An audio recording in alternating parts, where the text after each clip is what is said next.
USB 4 has come out of nowhere with Thunderbolt 3 speeds of up to 40 gigabits per second, but only with USB 4 certified cables.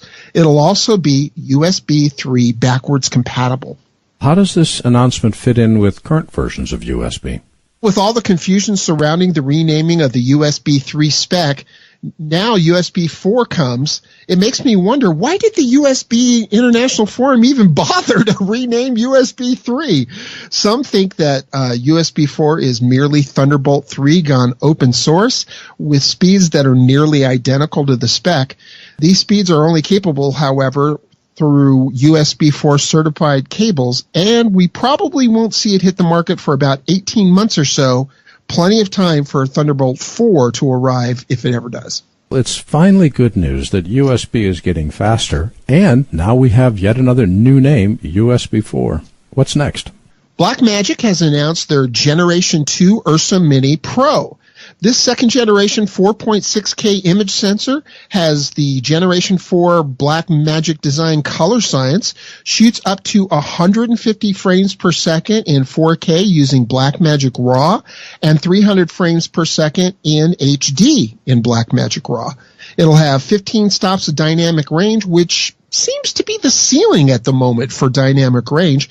And Blackmagic has also made Blackmagic RAW available for the Pocket Cinema Camera 4K through this Cinema Camera 6.2 update. Well, wait a minute.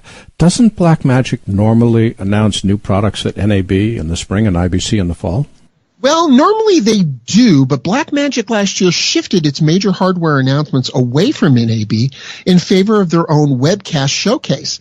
I find that interesting, and while this appears to be a completely redesigned camera from the ground up, the Ursa Mini Pro Gen 2 maintains the same ergonomic casing and lightweight footprint.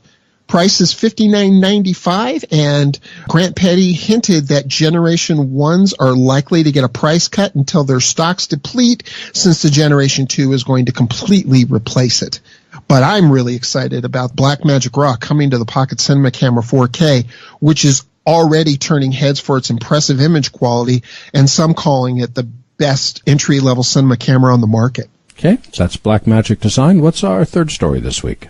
I'm talking to you on the Rodecaster Pro podcaster mixing board, and they're getting, through a firmware update, multi-channel recording via USB output of up to 14 tracks using your computer recording software.